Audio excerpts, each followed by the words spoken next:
Lettre 249 d'Élisabeth de la Trinité, datée du 26 novembre 1905 et adressée à Madame Angle.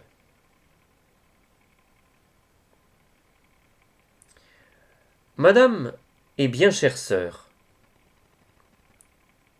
j'ai été bien sensible à vos bons souhaits de fête, et je vous remercie des prières que vous faites pour votre petite amie du Carmel. De son côté, je vous assure qu'elle vous conserve un souvenir bien fidèle, en celui qui est le lien indissoluble. Si vous saviez combien mon âme est attachée à la vôtre, je dirais même combien j'ai d'ambition pour elle. Je la voudrais toute délivrée, toute adhérente à ce Dieu qui l'aime d'un si grand amour. Oui, chère madame, je crois que le secret de la paix et du bonheur, c'est de s'oublier, de se désoccuper de soi-même. Cela ne consiste pas à ne plus sentir ses misères physiques ou morales. Les saints eux-mêmes ont passé par ces états si crucifiants. Seulement eux ne vivaient pas là. À tout instant, ils quittaient ces choses, lorsqu'ils se sentaient touchés par elles. Ils ne s'en étonnaient pas, car ils savaient de quelle argile ils étaient faits. Ainsi que chante le psalmiste. Mais il ajoute aussi, « Avec le secours de Dieu, je serai sans tache, et je me garderai du fond d'iniquité qui est en moi. » Chère madame, puisque vous me permettez de vous parler comme à une sœur aînée, il me semble que le bon Dieu vous demande un abandon et une confiance sans limite à ces heures douloureuses où vous sentez ces vides affreux. Pensez qu'alors il creuse en votre âme des capacités plus grandes pour le recevoir, c'est-à-dire en quelque sorte infinies comme lui-même.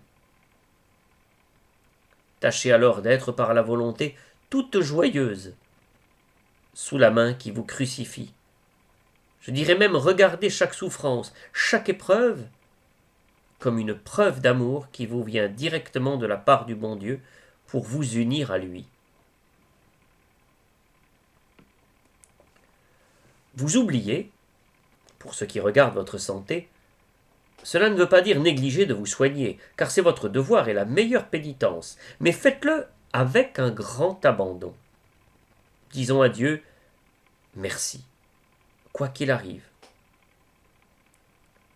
Lorsque le poids du corps se fait sentir et fatigue votre âme, ne vous découragez pas, mais allez par la foi et l'amour à celui qui a dit « Venez à moi et je vous soulagerai ».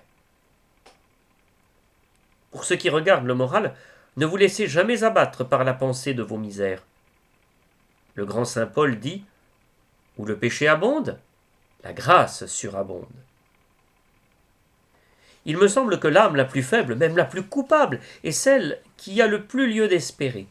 Et cet acte qu'elle fait pour s'oublier et se jeter dans les bras de Dieu le glorifie et lui donne plus de joie que tous les retours sur elle-même et tous les examens qui la font vivre avec ses infirmités, tandis qu'elle possède au centre d'elle-même un Sauveur qui veut à toute minute la purifier. Vous souvenez-vous de cette belle page où Jésus dit à son Père qu'il a donné puissance sur toute chair afin qu'il communique la vie éternelle? Voilà ce qu'il veut faire en vous à toute minute. Il veut que vous sortiez de vous, que vous quittiez toute préoccupation, pour vous retirer en cette solitude qu'il se choisit au fond de votre cœur. Lui, il est toujours là, encore que vous ne le sentiez pas. Il vous attend et veut établir avec vous un admirable commerce, comme nous le chantons dans cette belle liturgie, une intimité d'époux à épouse. vos infirmités, vos fautes, tout ce qui vous trouble, c'est lui, par ce contact continuel, qui veut vous en délivrer.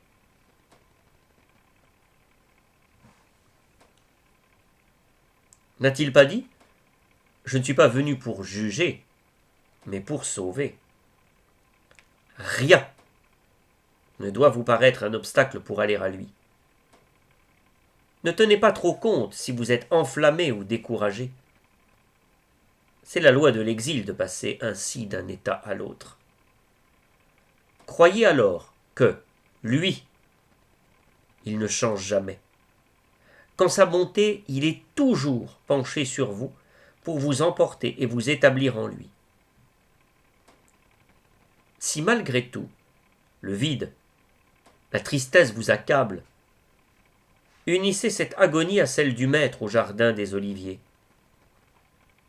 Alors qu'il disait au Père, s'il est possible, faites que ce calice s'éloigne de moi. Chère madame, cela vous paraît peut-être difficile de vous oublier. Ne vous en préoccupez pas. Si vous saviez comme cela est simple. Je vais vous donner mon secret.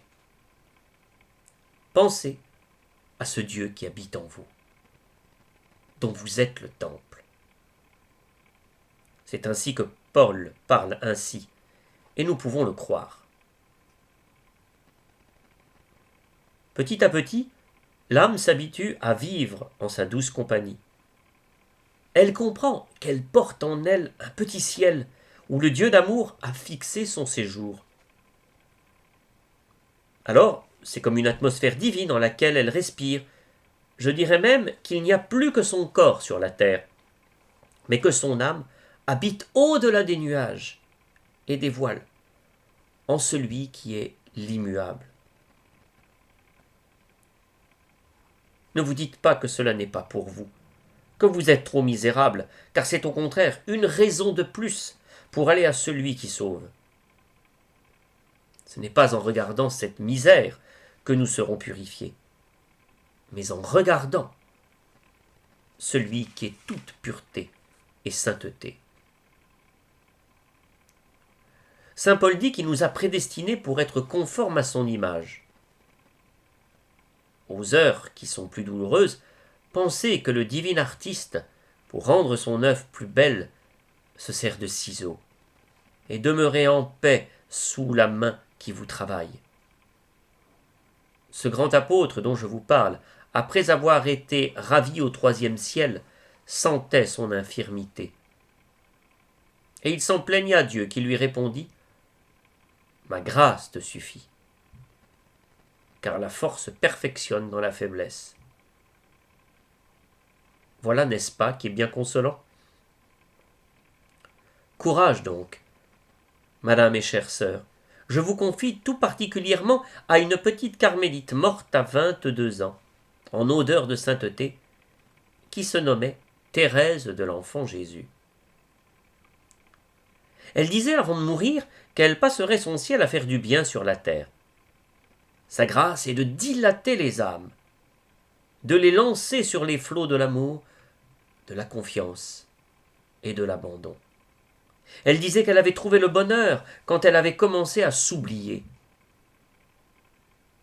Voulez-vous l'invoquer chaque jour avec moi, afin qu'elle vous obtienne cette science qui fait les saints et qui donne à l'âme tant de paix et de bonheur? Adieu, chère madame.